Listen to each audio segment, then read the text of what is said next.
తలేవా, ఏ police లాకప్లోనూ లేడు, కనుక్కున్నాను.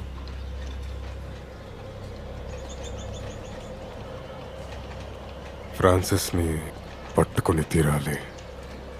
ఎలాగైనా వెతుకు రాజన్. వాడికి ఫ్యామిలీ ఉంది కదా. ఫ్యామిలీ అండర్ గ్రౌండ్ అయిపోయింది. அப்பா ఫ్రీగా இருக்கீங்களா? అంతా బానే ఉందా? అంటే అది మీతో ఒకటి డిస్కస్ చేయాలి. బా కూర్చో.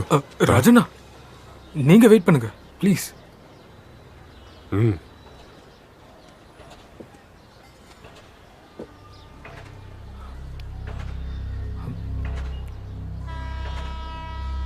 అబ్బా, ఇప్పుడు ఏది కూడా ముందులో అయితే జరగట్లేదు. మన బిజినెస్ అంతా క్యాష్ రూపంలో జరుగుతూ ఉంటే చివరికి మనకి నష్టమే జరుగుతుంది. డైవర్సిఫికేషన్ రొంబ ఇంపార్టెంట్ పా, మనం పైకి ఎదగటానికి. అంటే అది మన దగ్గరున్న డబ్బంతా మొత్తం క్యాష్ వేరే వేరే బిజినెస్ల మీద మనం ఇన్వెస్ట్ చేసి తీరాలి. ఎలాగంటే construction, hotels, petrol pump, America, Mexico, Colombia, Russia ఇలాంటి కంట్రీస్లో కూడా మనలాంటి వ్యాపారవేత్తలు ఇలాగే ఆపరేట్ చేస్తారు.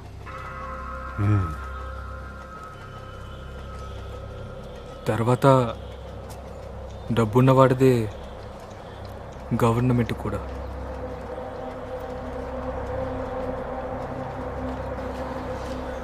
కొన్ని లాంగ్ టర్మ్ ప్లాన్స్ ఉన్నాయి, మీకు చూపించాలనుకున్నాను. మీకు టైం ఉన్నప్పుడే చెప్పండి.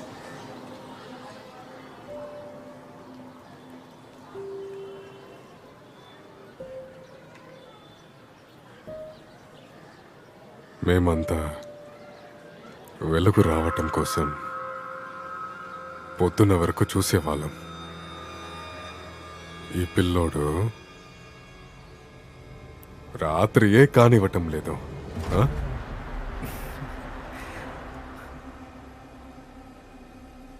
మనం దీని గురించి తర్వాత మాట్లాడుకుందాం. కానీ శివగాడికి చెప్పొద్దు, ఇది వాడికి అర్థం కాదు. సరేనా? సరే అప్పా. సరే రాజన్న.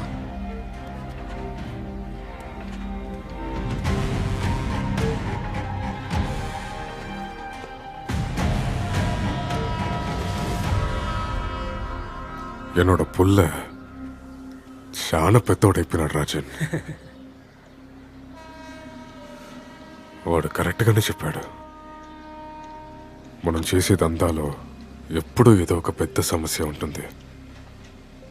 డబ్బులు ఉంటాయి, కానీ భయం కూడా ఉంటుంది. ఎలాంటి టైంలో ఏం జరుగుతుందో ఎవ్వరికీ తెలీదు. శాంతి అనేది లేదు. వీరా చెప్పింది కూడా నిజమే. ఇంకా మనం ముందుకు వెళ్ళాలంటే మనం మారే తీరాలి.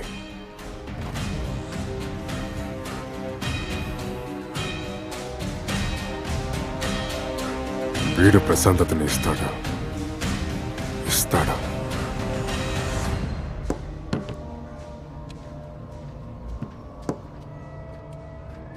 సార్,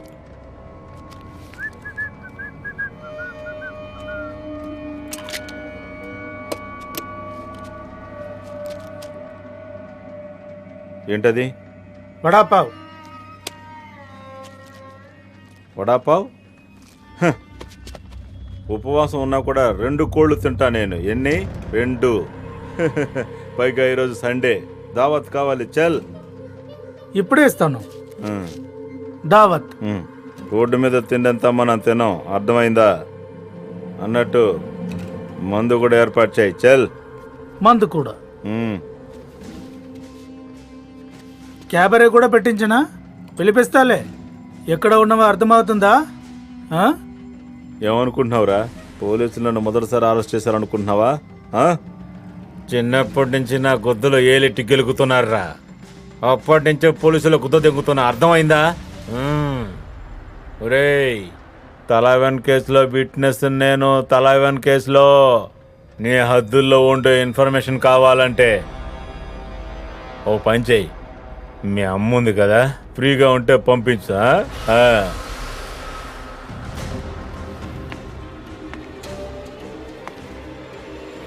ఇక్కడి నుంచి వెళ్ళు. ఏంటి గురుగా చూస్తున్నావు?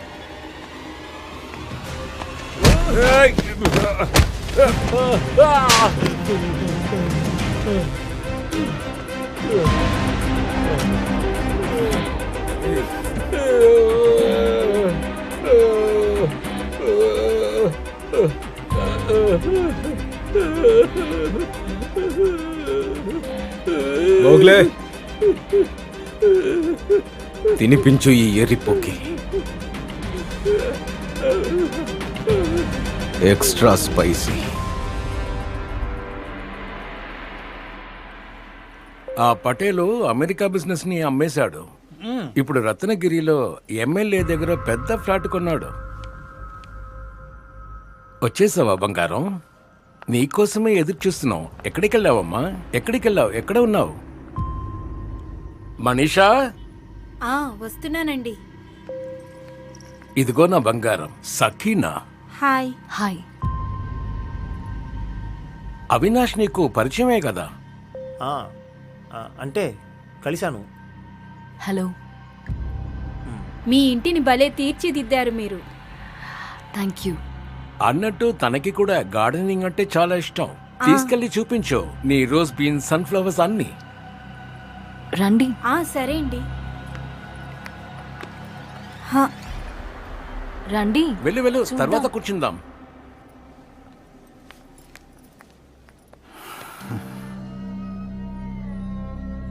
మీ ఆవిడ గొంతు చాలా బాగుంటుంది.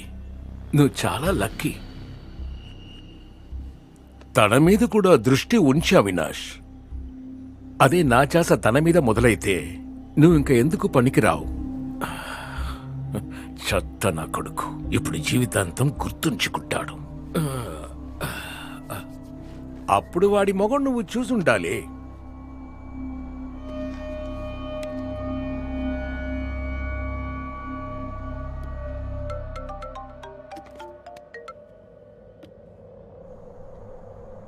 బ్యాట్మ్యాన్ అంటే ఏంటో చూశాడు.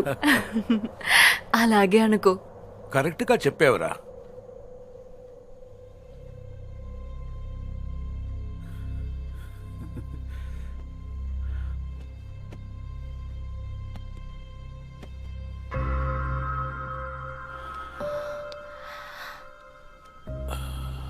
సకీనా,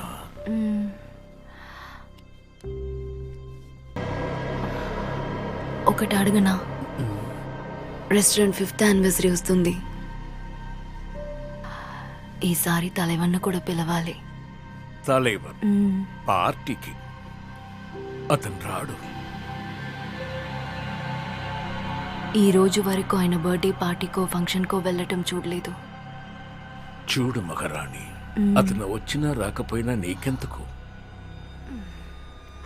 ఆయన కూడా వస్తే బాగుంటది కదా. ఎక్కడికి రాడు. కానీ ఎందుకు రాడు మైకల్? ఎందుకు ఇన్ని ప్రశ్నలు వేస్తున్నావు? ఇంకా ఆపుచి కదా. అది వదిలే.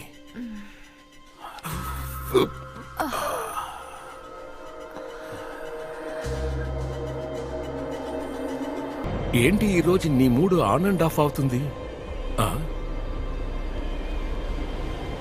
పార్టీకి రావాలి అంటే ఇంట్లోంచి బయటికి రావాలి కదా. అలాంటి రిస్క్ ఎందుకు తీసుకుంటారు? అరే, ఆయనకి రిస్క్ ఏంటి? తలైవన్ పొజిషన్కి చేరుకోవడానికి ఆయన్ని హత్య చేసే ప్రయత్నాలు జరుగుతాయి. చాలా మంది ఎదురు చూస్తున్నారు. ధారావి అతనికి కవచంలాగా. అందుకే సెక్యూరిటీ టైట్ గా ఉంటుంది. లోపలికి ఎవరు వెళ్ళకుండా. అంటే ఇంట్లో నుంచి బయటికి రాడా? అది ధారావిలో ఉందిగా. ఆయన ఎక్కడికి వెళ్ళడు.